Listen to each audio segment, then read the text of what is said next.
Mr. Weber? Yes, ma'am. Please come on up front, sir.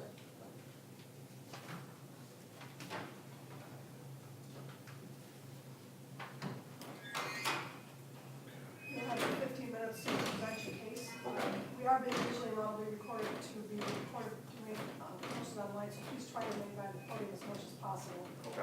We have read the brief and we're ready to see the board. All right, fantastic. Good morning, I'm Ken Weber. I am pro se, and I was the appellant in this case. And if it pleases the court, I'm going to go ahead and get straight to the point here. The main issues in this case were that the court, let me pull up my notes here just to make sure I'm on point here. The issues in today's case that the trial court abused its discretion and also was illegally misled by perjury and lost its way. And it created a severe miscarriage of justice on its decision to grant full custody to Ms. Weber on parental rights and responsibilities as well. I will not only state that the judge would be overturned, but also that someone look into the atrocities that have happened. And the first issue what I wanted to discuss today was that how the court was misled illegally. And by under the Ohio Revised Code Perjury 2921.11, it states that no person in any official proceeding shall knowingly make a false statement under oath or affirmation, or knowingly swear or affirm the truth of a false statement previously. If we look on the transcript, John Stahl, page 40 and 41, he clearly states that I was being followed by the DEA to smear me in a certain way for the court. Not only is this untrue, but I have proof that I even met with the DEA downtown Akron months before this was shockingly fabricated. It's just an attempt for Ms. Weber and her associates to smear me in a certain way so the court would not hear my words and hear my statement and hear where I was coming from. I met with the DEA in regards to Mr. Stahl as a witness of Ms. Weber. I met with the DEA in regards to Mr. Ziegler, which is a witness to Ms. Weber. And also, unfortunately, my own sister I met with the DEA on, which also was called by Ms. Weber. Can you explain how the DEA is involved with those people?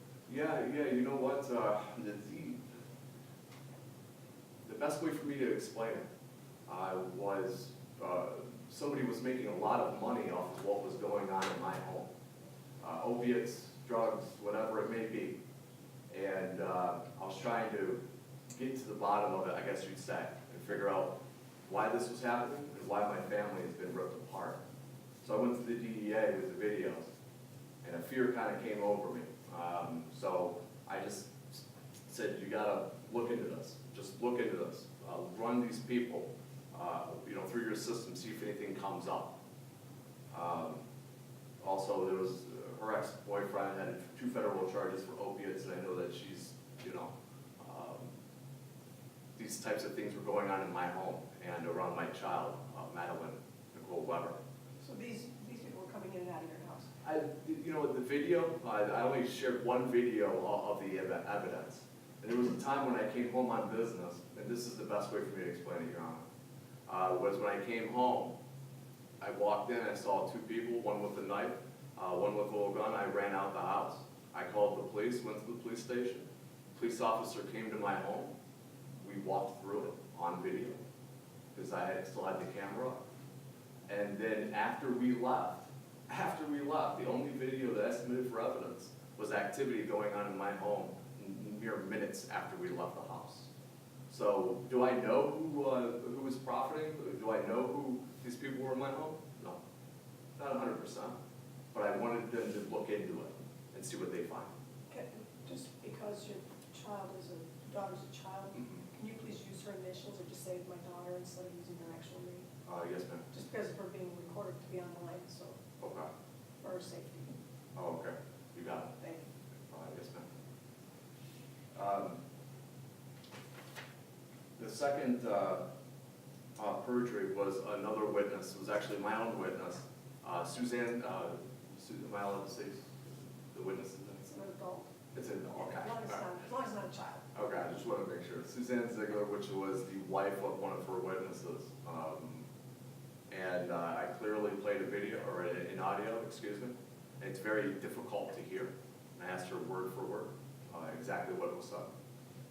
Just because 10 or 11 minutes after she left the house, when I was away on business, another man out of nowhere is playing with my daughter. And it's really difficult. They went to incomprehensible lengths to, go unnoticed, because they knew that I was trying to catch them in the act or whatever drugs they were doing or whatever. And Susie completely denied the allegation. And I have that on audio, and under a closer observation of the audio, it's clear as day. I mean, you just gotta listen closely. Another way of illegally misleading the court from the very beginning was that both the counselors that Ms. Weber and I went to were friends of her witnesses, her friends, for 10 years. For an example, the MMPI test that I wanted to submit for evidence, you can clearly see on transcript page, 162, where a big part of my case was about her mental state and the lengths that she went to go unnoticed, to go, to get away with what she's been doing, for me to shed some light on this to help her. They would not allow me to submit it into evidence because her social security number was not put on her MMPI, while mine was. It's a complete miscarriage of justice. They knew it, I knew it, and they did not allow me to submit that MMPI for evidence based on her relationship with her own witnesses and the counselor that we went to. And that was a big piece of evidence as well. When I mean the next issue as well, Your Honors, is the discretion, the abuse. The trial court's abused its own discretion, and what I mean by that, on page 162, on 163 of the transcript, I tried to submit these audio recorders, and multiple times throughout the trial. I have a question here, because Yes, sir. it appears that you only raised one assignment of error in this, not alleging that the court abused its discretion, but, and I'll have to check this more closely, but it looks like your only argument is that the judgment allocating parental rights and responsibilities are in violation of Article 4, Section 3 of the Ohio Constitution. Did you raise other arguments other than that That was in this appeal? That was the main argument, that a larger court. Are you looking at the brief of the appellant or the response to the brief? I'm just looking at my own summary sheet. It looks like that's the only assignment of error raised. Am I correct in that? I see it right here, Your Honor. Appellant's judgment of the allocation of parental rights and responsibilities are in violation of Article 4, Section 3 of the Ohio Constitution. That's my question. Is that the only issue that you've raised? That's just one of them. Yeah, that's on the when you're preparing for the appeal, you got to come up with an argument. No, I understand that. And But you can come up with multiple arguments. It seems like you're relying on this one argument. Am I right? Yeah, and the way I interpreted that law, and why I came up with that particular argument, was that a higher court has the discretion to overrule a lower court, and that's where I got that law from. That's my argument there. That you three. In other words, that we have jurisdiction to hear. That is correct. Yeah. Okay. I'm sorry to interrupt you. Go ahead. Oh no. Overarching principle is what you're saying. Yes. And all these things come underneath that. Yes. Yes. Okay. I'm glad you got that. I was like, I don't know. Okay. Thank you. That is correct. Okay, so my second issue was that the court abused its discretion by not allowing the most solid piece of evidence, and that was, over 60% of the entire trial, were these audio recordings and the incomprehensible lengths that Ms. Weber went away to get away with her criminal, reckless, and irresponsible behaviors behind closed doors around Madeline, around the child. And if you reference page 162, 163, there was an objection at the end in submitting the evidence. And what I mean by submitting the evidence, submitting the objection, Mr. Reed, Ms. Weber's attorney, made an objection that he was worried that I was going to leave and then, drop an audio recording off. When clearly I stated right after that, I said, no, I'm not going to leave. I'll leave it here. I'll leave the original recorders. I'll leave it here with you. I won't leave. So I solidified his objection. It was done. I was like, okay, I won't leave then. I'll just leave it here. Unfortunately, Judge Quinn, he's a great judge. However, he did state that he said that I had to, leave my phone for the evidence because I played it during court, and I have the USB right here, and I can't play audio from a USB. It's just not going to happen. So I had played audio on there. I had all my exhibits on there, as well as the original recorders on there, preloaded on there to leave for the court. It just didn't work out that way. He stated, do I want to leave my phone? I absolutely wanted to.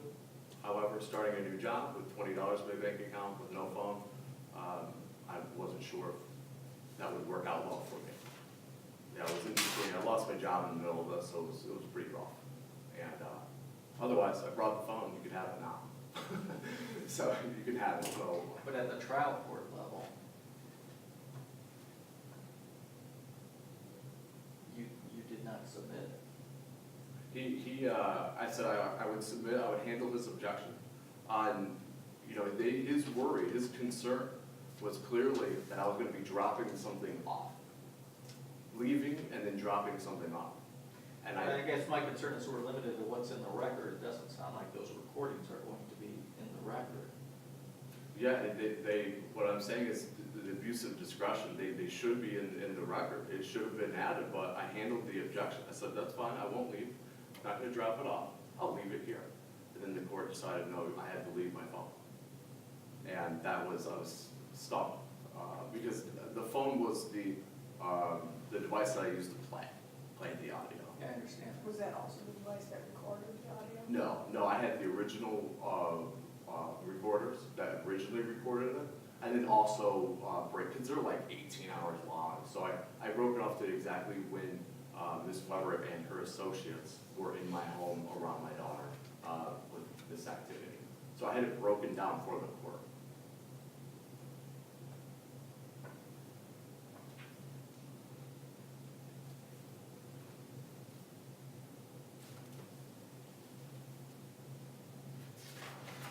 The second, another issue was it's really tailored towards the one video of evidence. I'm going to keep this short. One video of evidence that proves that there was activity in my home even after the police officer and I walked through the home. And I misspoke on the transcript. It says 6:50. I misspoke during the trial. It's actually 6:43. It's that video. I think it's June 9th at 6:43. It's the last one in the download section. 38 seconds in, you see it. And I mean, the other videos that I submitted, those were what I showed the cop. And I testified that once I showed the cop those videos in the bottom right-hand corner, he said, let's go press charges. And I said, no, she's the mother of my daughter, and we left.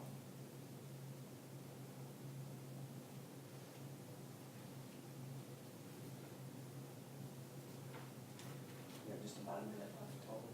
I'm sorry? You have just about a minute left. Okay, 15 minutes already. Wow. Fastest 15 minutes, whatever. That was quick. Okay, you know what, in my conclusion, I appreciate your time.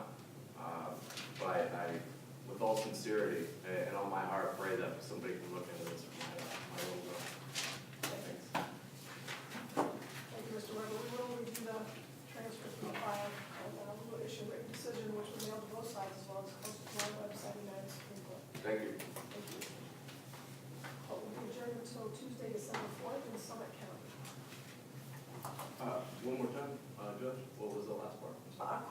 adjourned until next Tuesday in Summit County. Okay, Thank you. thank you. All right. Have a good day.